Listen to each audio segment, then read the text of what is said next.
물과 기름처럼 합칠 수 없는 사이로 알려진 이스라엘과 UAE 두 국가 정상이 만나는 기적이 최근 일어났는데요. 알고 보니 이 만남에 한국이 깊게 관여한 사실이 드러났습니다. 중동의 평화를 이룩하는데 한국이 일조한 것이라 할 수 있는데요. 게다가 한국은 이 만남 덕분에 엄청난 이득을 얻게 되었다고 합니다. 대체 한국이 이들 국가 사이에서 어떤 일을 했으며 무슨 이득을 얻게 된 것일까요? 지금부터 자세하게 설명해 드리겠습니다.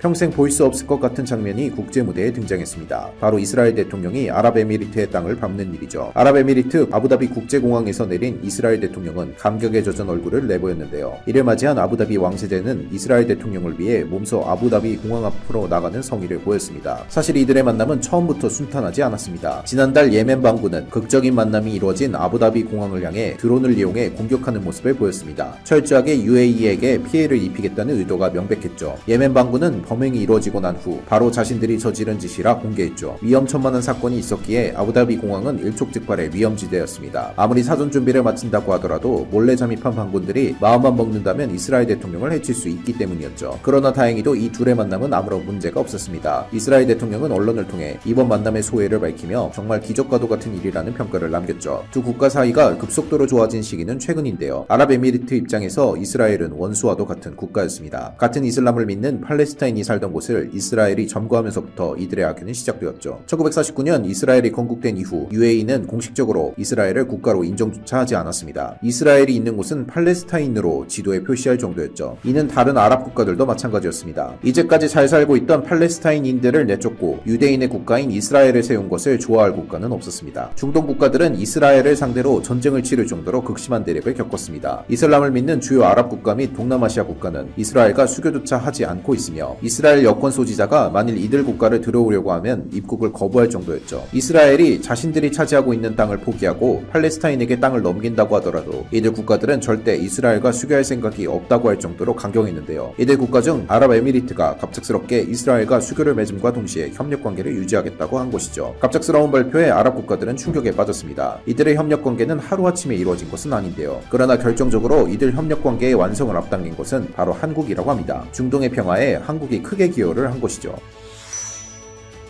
한국은 아랍에미리트와 이스라엘 모두 우호 관계를 유지했습니다. 특히 아랍에미리트의 경우 아크 부대를 시작으로 오랜 교류가 있었는데요. 한국 특수부대의 모습에 감탄한 왕세제의 제안으로 시작된 아크 부대는 이제는 양국 사이에서 빠질 수 없는 우호의 상징으로 자리매김했습니다. 그것 외에도 각종 무기 수출 및 산업에 있어서 교류가 있습니다. 최근 한국이 자랑하는 천궁2를 UAE가 수입하기로 결정하면서 여전히 UAE는 한국에 대해 깊은 신뢰를 보내는 국가입니다. 이스라엘의 경우 먼저 한국에게 FTA를 제안할 정도로 한국에게 굉장히 우호적인 태도를 취하는 국가였습니다. 수난의 역사를 거쳐 독립국가를 건설한 유대인들과 일제치하의 식민지 역사를 거쳐 독립을 한 한국인들을 겹쳐서 보기 때문인데요. 6.25 전쟁 당시 이스라엘 초대 총리인 다비드 벤구리온은 대한민국을 도와 파병할 계획을 세웠고 실제 실천에 옮기기 직전이었지만 극우 정당인 마팜이 이를 방해해 지원군을 보내지 못한 역사가 있을 정도죠. 두 국가의 사이에서 한국은 적극적으로 이들의 화해를 도모했다고 합니다. 산업적, 군사적 교류가 빈번했던 한국을 중간다리 삼아 이 두 국가는 비로소 극적인 만남을 가질 수 있었던 것이죠. 주요 무역 파트너로 발돋움한 한국의 주선을 받아들이면서 실리적인 이득까지 생길 수 있었기에 두 국가 역시 겉으로는 내색하지 않았지만 이번 만남이 굉장한 소득이었죠. 현재 중동의 정세는 혼란하다고 볼 수 있습니다. 강력한 우군이었던 미국이 중동 정세에 손을 떼려는 모습을 보였기 때문이죠. 미국의 중재로 아슬아슬한 균형이 유지되고 있었으나 아프간 사태를 비롯 미국이 자국 중심으로 전략을 수정하면서 이들 중동 국가들은 강력한 우방을 찾아야 할 필요성을 느끼기 시작했습니다. 특히 미국 의존도가 높은 UAE의 경우 강력한 우방이 필요했죠. 군수업계에서 큰 손으로 평가받는 UAE는 최근 F-35를 비롯한 최신 무기를 미국이 판매하지 않으려는 모습을 보이자 큰 실망을 했습니다. 더군다나 미국은 적이었던 이란과의 핵 합의를 재개하려고 하면서 이란과 관계 회복에 나서자 이란과 대립 관계인 UAE는 미국의 이중적인 태도에 질린다는 입장을 내놓으며 자구책을 찾기 시작했죠. 이스라엘 역시 비슷한 고민에 빠져 있었고 한국의 주선으로 이들 국가는 단숨에 관계 개선을 할 수 있었습니다. 결국 아브라함 협정으로 결실을 맺게 되었죠. 아브라함 협정을 통해 UAE는 이스라엘과 관계 개선을 할 수 있었고 바레인을 비롯한 이스라엘의 적대적인 국가들 역시 앙금을 허물고 관계 개선에 나서면서 새로운 형태의 동맹이 수립되었습니다. 누가 누구를 공격할지 모르는 상황에서 안정적인 우군을 위해 과거의 해묵은 다툼을 잇고 새로운 동맹을 건설하려고 한 것이죠. 이스라엘은 놀라운 군사기술과 더불어 보안기술에 탁월한데요. 향후 전쟁이 발생할 경우 UAE 입장에선 이스라엘의 존재는 든든한 지원군이라 할 수 있습니다. 이스라엘과 UAE 양국 모두 한국에게 감사의 인사를 전했다고 하는데요. 한국의 도움 덕분에 두 국가 정상이 한자리에 만날 수 있었다고 하면서 변함없는 우호와 지지를 보내겠다고 약속했죠. 이뿐만 아니라 두 국가는 한국에게 특별한 특별한 선물까지 안겼다고 하는데요. 한국은 덕분에 군사적으로 큰 이득을 거둘 수 있었죠.